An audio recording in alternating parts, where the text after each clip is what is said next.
बस इतना सा यदि आपका कार्य हो गया, आपके पीछे भगवान दौड़ेगा। ऐसे बालकों पर भगवान सदा छाया करते हैं। भगवान नहीं चाहते कि मेरी आज्ञा में चले, महाराज तो उसी को चाहते हैं कि बेटे, हर बेटा माँ बाप की आज्ञा से मंदिर आवे, धर्म करे, क्योंकि वो हित में करते हैं। सांसारिक दृष्टि से अब दूसरा नंबर आ रहा है कि तुम्हारे गुरु जब तुम्हें लगे कि माँ बाप जितना सोच रहे हैं ये पूर्ण हित नहीं है, लो मैं तुम्हारे लिए थोड़ा ऊंचा उठा रहा हूँ। पहला पॉइंट तो तुमने दे दिया कि जो माँ बाप कहेंगे वह मेरे हित में ही कहेंगे। अब जैसे ही तुम 8 वर्ष के हो जाओ, 8 वर्ष के बाद एक प्रतिभा जागती है, जिसे सम्यक तो लाभ क्रिया बोलते हैं। एक मन में जिज्ञासा जागती है अतृप्ति की, इतना ही पर्याप्त नहीं है, जो है वो तो हित है, जो है वो तो हित है, लेकिन मुझे कुछ अंदर से फीलिंग हो रही है कि जितना माँ बाप मेरा हित चाह रहे हैं, मैं इसमें पूर्ण संतुष्ट नहीं हूँ। मुझे ऐसा लग रहा है इससे भी आगे मेरा हित हो सकता है। माँ ने मंदिर भेजा है, इसमें तो हित है, लेकिन मंदिर जाने के बाद 8 वर्ष के बाद भगवान को देख के लगा कि भगवान, मुझे लग रहा है इससे आगे भी कुछ और हित हो सकता है। मंदिर आने तक तो माँ बाप ने हित किया, इतने में संतुष्ट मत हो जाना। माँ बाप ने जितना हित किया है उसमें तुम संदेह नहीं करना, उन पर तो संदेह करना नहीं। जो किया है वो सब हित में किया है, लेकिन 8 वर्ष के बाद एक मन में जिज्ञासा जागेगी, यही पूर्ण हित नहीं है, इससे आगे भी हित है। यानी मंदिर तक तो माँ बाप भेजेंगे और मंदिर के बाद फिर गुरु भेजेंगे। माँ बाप की दौड़ 2 रास्ते होते हैं, एक घर से स्टेशन का और एक स्टेशन से शिखर जी का। स्टेशन जाने वाले रास्तों की दिशा नहीं होती। घर से स्टेशन तक जाने के लिए कोई मुहूर्त नहीं देखा जाता, दिशा सूल नहीं देखा जाता घर से स्टेशन जाने के लिए, क्योंकि घर से स्टेशन चारों दिशाओं से लोग आते हैं, क्योंकि स्टेशन नगर के बीच में कोई इधर से, कोई इधर से, कोई इधर से। तो माँ बाप तुम्हें स्टेशन तक भेज सकते हैं, मंदिर भेज दिया ना, नमोकार मंत्र की माला दे दी ना, रात्रि भोजन छुड़ा दिया, गुटखा छुड़ा दिया, शराब छुड़ा दी, सब जो हितकारी थे वे सब छुड़ा दिए। लेकिन इसके बाद एक परिणाम जागता है, इससे आगे भी कोई हित है। तो पहला विश्वास माँ बाप पर। अब इससे बड़ा भी कोई विश्वासी तुम्हारी जिंदगी में है क्या? मैं नहीं कह रहा।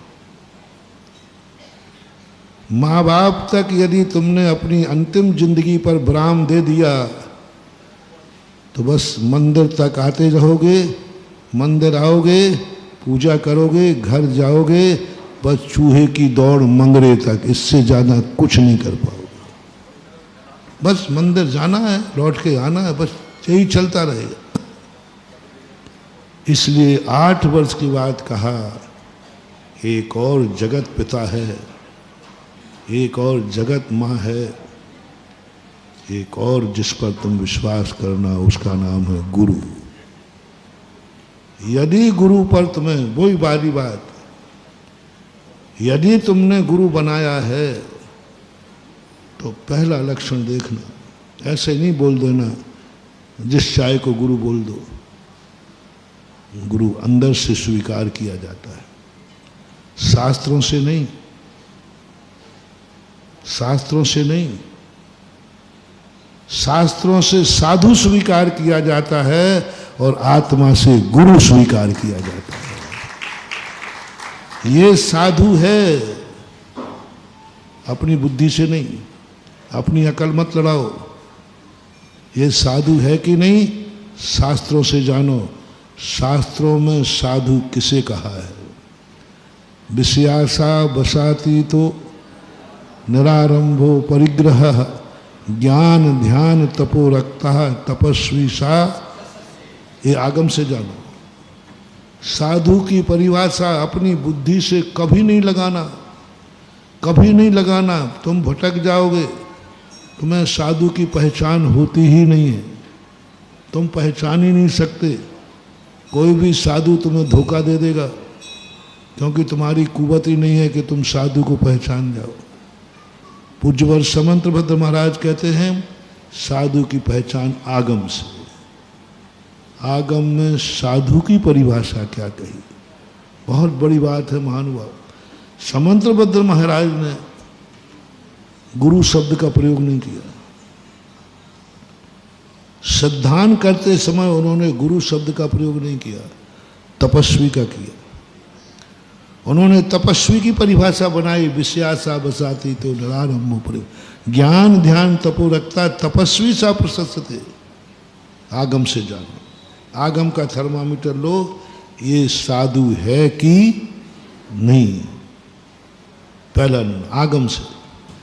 साधु मिलने के बाद नहीं, साधु 100 टन का है। आगम में जैसा लिखा था वैसी चर्या है, वैसे ही सब बारी तुम्हारी आई। अब आगम से नहीं।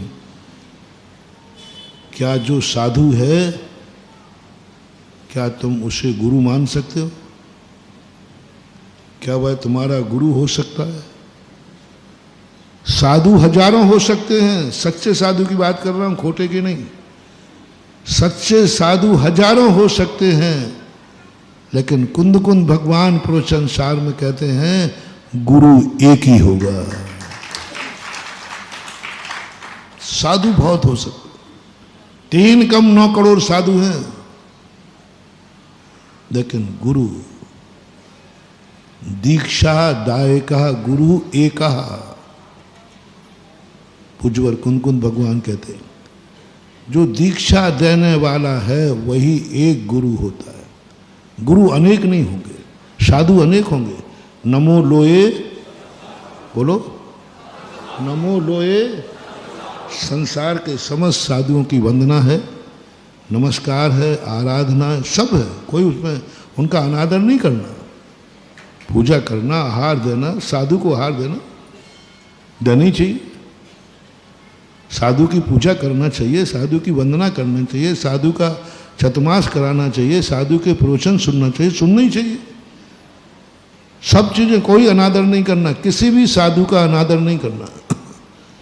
सब साधु वंदनीय हैं, सब साधु ध्यान के योग्य हैं, सब साधु जाप के योग्य हैं। नमो लोहे शब्द शरण, कहीं भी भूल करके कुछ गड़बड़ नहीं करना। लेकिन इन साधुओं में से ही किसी एक को गुरु बनाना है। जय जिनेंद्र। अगर आपको मेरी वीडियो अच्छी लगती है तो प्लीज़ मेरे चैनल को सब्सक्राइब करिए, लाइक करिए, शेयर करिए। इसी तरह से अपना प्यार मुझे देते रहिए।